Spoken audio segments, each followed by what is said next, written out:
Hey everyone. Welcome back to Movie Recap. Today I'm gonna show you a 2005 supernatural horror film called The Skeleton Key. Carolyn is a young hospice worker who is disillusioned by the reality of this type of work. She is despondent about the death of her own father, who died alone, because she was unaware of his situation and was living life on the road with a traveling rock band. Carolyn feels guilty about this and has devoted herself to becoming a person who makes a difference. Carolyn finds herself confronted by the same type of avoidance that she gave her own father when a patient dies, and nobody from his family is even interested in picking up his belongings. The last straw comes when Carolyn finds boxes of items belonging to other recently deceased patients, all being stored in a dumpster, thrown out as garbage. Carolyn quits her job at the hospice and follows up on a lead for a position as a personal care assistant. A lawyer named Luke fields the phone call from Carolyn, and he sets up an interview with the family. Carolyn visits the secluded New Orleans home, which is an old mansion near a bayou swamp, and meets her potential employers. She will be caring for Ben Devereaux, who seems to have suffered some kind of stroke. His wife, Violet Devereaux, seems to immediately dislike and distrust Carolyn, but Luke smooths it over and encourages Carolyn to take the position. Perhaps because she finds Ben's condition compelling, Carolyn accepts and moves into the mansion. On her way there to move in, Carolyn stops by a rural gas station and notices odd details around the rundown facility, including a line of red dust that has been placed across the threshold of the building. The strange proprietors have hung animal bones and other talismanic items around the place. Carolyn settles into the mansion and notices that all the mirrors in the house have been removed, seemingly recently. Violet warns Carolyn that she's decided to take them down, and Carolyn is not to replace them. Violet gives Carolyn a skeleton key, which is intended to open every door in the huge house, but she finds a strange small door in the attic that it does not unlock. Carolyn is intrigued, seeing as Ben supposedly suffered his stroke in the attic. When she questions Violet about the small room, Violet says she's never been in the room because she could not unlock it. Ben's condition alarms Carolyn from the start. He does not appear to be a stroke victim, but actually seems paralyzed by some other means. Violet has Carolyn administer remedies to him periodically, but when they are alone, Ben seems to be trying to tell Carolyn that he is in danger. One night Carolyn finds that Ben has somehow climbed out onto the roof outside his bedroom window, and he falls a short distance to the ground. Retrieving Ben's wheelchair, Carolyn finds that Ben has written, "Help me," on his bedsheets, using soil from a potted plant. After hiding the bedsheet, she returns with the wheelchair, but Violet refuses to call a doctor. Carolyn eventually gets into the locked attic room and finds a large collection of bizarre items that are obviously intended to be used for some kind of magic. She also finds all of the house's mirrors. She hangs one in Ben's room, much to Violet's horror. Carolyn finds out a little about magic from her friend and former roommate, Jill. Jill seems to think that the magic in question is hoodoo, a type of folk magic which, unlike voodoo, is not related to any kind of religion. Jill mentions that hoodoo only holds power over those who believe in it. If you do not believe, its spells can't harm you. After visiting the secret room again, Carolyn unearths a vinyl record that is labeled The Conjure of Sacrifice. She takes it to her own apartment so that she can listen to it in private, and it contains Papa Justify's voice reciting an incantation. Later, after a confrontation about the strange goings-on, Violet explains the mansion's sordid past to Carolyn. Years ago, the house was occupied by wealthy white owners. A pair of black servants, Papa Justify and Mama Cecil, were brutally attacked and lynched during a party that was attended by many wealthy, powerful guests. They were apparently well versed in the ways of hoodoo, and Justify had even discovered a unique spell that was called the Conjure of Sacrifice.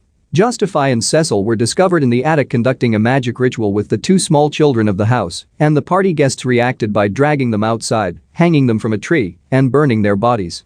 Violet tells Carolyn that she has removed all the mirrors from the walls because you can see the spirits of Justify and Cecil in the mirrors. Seemingly anxious to put this to the test, Carolyn uses her small compact mirror and holds it up to Ben's face while she is bathing him. After looking into the glass, Ben reacts in horror, and Carolyn feels that Ben believes in Violet's superstitions. She gets the idea to visit a woman that Jill has told her about, a woman who sells magic items from the back of a public laundromat. Carolyn describes Ben's situation to her, and the woman gives her a spell intended to reverse whatever hex has already been placed on him. When Carolyn enacts the spell, Ben begins to speak to her, begging her to help him, but Violet interrupts. Carolyn confides in her suspicions to Luke, who seems to accept her theories about magic but also does not take them very seriously. When Carolyn attempts to show him the bedsheets that Ben wrote, "Help me," on, she finds the message is no longer there. She takes Luke to the gas station, where she saw the magic items, and she now recognizes the dust sprinkled across the doorway. This is red brick dust, which she has learned is intended to keep one's enemies at bay. In one of the shacks behind the station, Carolyn finds an old woman listening to vinyl records just like the ones in the Devereaux's attic. Carolyn asks her if she's ever heard of a record called The Conjure of Sacrifice, and the old woman reacts in horror. Carolyn is now convinced that Violet herself has put a spell on Ben and that she must get Ben away from the house for the spell to be broken. She concocts a plan to drug Violet and spirit Ben away from the mansion, but Violet catches on. Carolyn interrupts her before she is able to draw a magic circle around herself, and Violet passes out.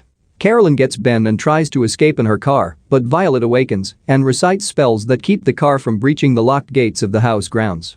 As Violet emerges from the house with a shotgun, Carolyn manages to hide Ben in the toolshed, and she promises to return for him.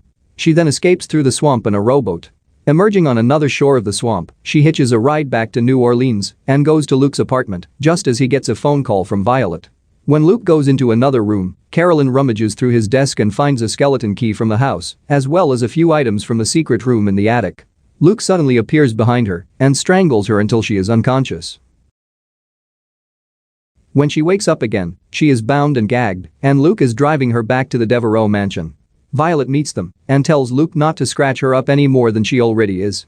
They force Carolyn to tell them where she has hidden Ben, and when Violet goes to get him, Carolyn breaks away from Luke and hides in her bedroom, where she has spread brick dust across the doorway. Using a jar of red brick dust, she begins to seal herself off in the house, covering every doorways and blocking Luke's advances towards her, but Violet appears and smashes the jar. They struggle on the second floor of the house, and Carolyn hurls Violet over a banister. She falls, breaking her legs in the process, and Carolyn makes a 911 phone call to the police. Immediately afterwards, she calls Jill and tells her she is in trouble at the Devereaux mansion, but Violet has dragged herself back upstairs, and she cuts the phone cord.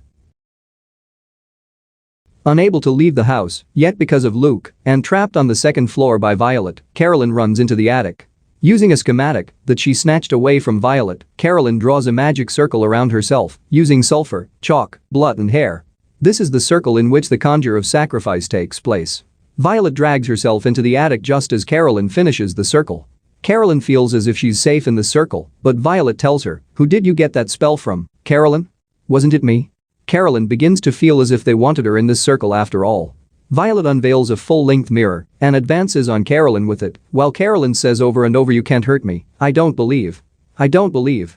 Both Violet and Carolyn scream and are knocked to the floor by some kind of explosion, which shatters the mirror as it falls on Carolyn. Afterwards, they both awaken, but Carolyn now is cool and calculating and talks like Violet because now, Violet is in her body. The true purpose of the events have become clear. Violet was never really Violet to begin with, she was the spirit of Cecil in Violet Devereaux's body. Luke has similarly been taken over by Papa Justify. Ben and Violet Devereaux were simply the last host bodies that Cecil and Justify had managed to perform the conjure of sacrifice with. It seems as if the first victims of this transference of souls were the two children the night of the lynching. The ritual that was being performed allowed the souls of Justify and Cecil to switch bodies with the children, who were then trapped in the bodies of Justify and Cecil and murdered. From the children, Justify and Cecil had managed to transfer to Ben and Violet. With both bodies being in old age, they set up the trap again, luring Luke into the transference and trapping his soul in the aged body of Ben Devereaux while Justify's spirit, which was occupying Ben's body all these years, transferred to Luke's young body. Carolyn was intended all along to be Cecil's next host body, which explains why Cecil, in Violet's body, told Luke to not scratch her up anymore. The challenge had been to get the cynical Carolyn to believe in Hoodoo. The film ends as Carolyn, now trapped in the body of Violet Devereaux, is loaded into an ambulance with Ben, who is really Luke inside Ben's body. They are to be taken away to hospice care to die, both of them unable to speak and unable to communicate to anybody what has happened to them. Jill, who is responding to Carolyn's desperate phone call, arrives at the mansion in time to see them taken away on stretchers. Carolyn, in Violet's body, looks on in desperation at Jill, wanting to tell her what happened, but hexed into being mute. Justify and Cecil, now housed in the young bodies of Carolyn and Luke, send Jill along with them in the ambulance. Thanks for watching. See you in another movie recap. Please like and subscribe and click the bell icon to get new video update. Have a nice day.